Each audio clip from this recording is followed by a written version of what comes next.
এক গ্রামে ছোটন আর নতুন ওরা দুই বন্ধু বাস করত। একদিন নতুন ছোটনের সাথে তার বাড়িতে আসে।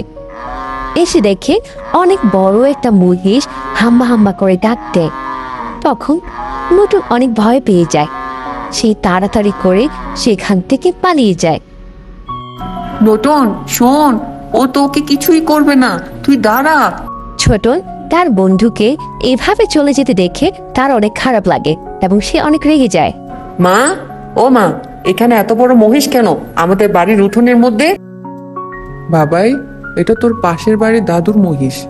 ওদের বাড়িতে রাখার জায়গা নেই, তাই আমাদেরকে অনুরোধ করলো কিছুদিন আমাদের উঠোনে যাতে রাখি। তোর বাবাকে জিজ্ঞেস করেছিলাম, তোর বাবাও রাজি হয়েছে। আচ্ছা এবার যা তো, হাত মুখ ধুয়ে আয়।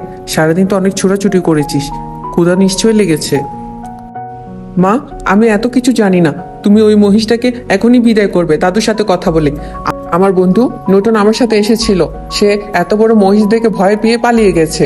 ও তো আর আমাদের বাড়ি আসবেই না। মনে করেছিলাম আজকে ও আর আমি একসাথে খাবো। তুমি এক্ষুনি কথা বলো, বাবার সাথেও কথা বলো। তুই মহিষটাকে এক্ষুনি বিদায় করে দাও মা। ঠিক তখনই মহিষের মালিক ডাক দিতে শুরু করে। বৌমা, ও বৌমা, বাড়ি আছো নাকি? একটু বাইরে আসো, তোমার সাথে কিছু দরকারি কথা ছিল মা। চাচা, আপনি আসেন না, ঘরে আসেন। এই রোদের মধ্যে বাইরে দাঁড়িয়ে না থেকে ঘরে একটু বসেন।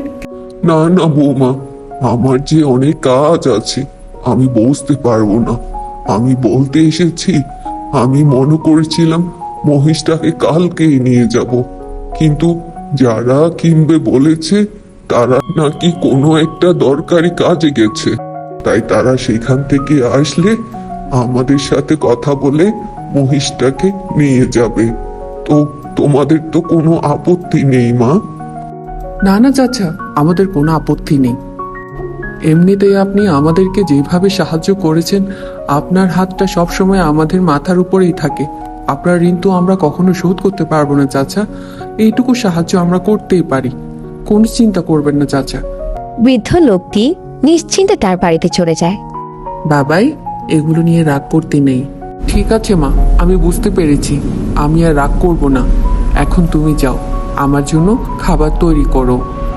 ছোটন তার মাকে বললেও তার মনে মনে অনেক ক্ষোভ ছিল সেই মহিষটির উপরে। তোর কারণে আজকে আমার বন্ধু আমার বাড়ি থেকে খাবার না খেয়ে চলে গেছে। এই প্রথমবার হয়েছে সেটা। আমি তোকে তো ছাড়বো না। হ্যাঁ গো, তুমি চলে এলে? হ্যাঁ গো গিন্নি। আরে বলো না, আসার সময় ওই গদাই দাদা ডেকেছিল তার বাড়িতে, আর তাদের বাড়ি থেকে বের হয়ে দেখি অনেক সুন্দর সুন্দর ফুলকপি বিক্রি করছে। আজকে রাতে ফুলকপির পাকোড়া করো তো, অনেকদিন ধরে খেতে মন চাচ্ছিল। হ্যাঁ গো, শোনো, আজকে একটু অহনের বাড়িতে যেও তো। বাবাইকে পড়াতে পারবে নাকি একটু জিজ্ঞেস করিও। ওর ইংলিশ আর অঙ্ক পড়ানোটা নাকি অনেক ভালো।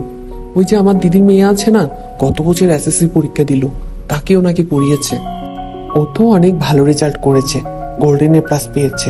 আমিও চাই আমার বাবাইও অনেক ভালো রেজাল্ট করুক। ছোটনের মা অনেক কথা বললেও ছোটনের মন কিন্তু সেদিকে ছিল না। বাবা তো ঘুমিয়ে গেছে, এই সুযোগে কাজটা করেনি। ছোটন কিছু না পেয়ে তার ক্রিকেট খেলার ব্যাট নিয়ে মহিষটাকে মারতে আসে। তখনই ঘটল অদ্ভুত ঘটনা। মহিষটি সেখান থেকে উধাও হয়ে যায়, আর এদিকে ছোটনের শারীরিক পরিবর্তন চলে আসে। ছোটন রাতের অন্ধকারে সে তার শারীরিক পরিবর্তন বুঝতে পারেনি। সে মহিষটিকে না পেয়ে ঘরে ফিরে আসে। কি ব্যাপার, এত বেলা হয়ে গেল, ছোটন এখনো ঘুম থেকে ওঠেনি? তাকে উঠিয়ে দাও, আজকে আমার সাথে বাজারে নিয়ে যাব। আচ্ছা ঠিক আছে, চাটা শেষ করে এখনই যাচ্ছি।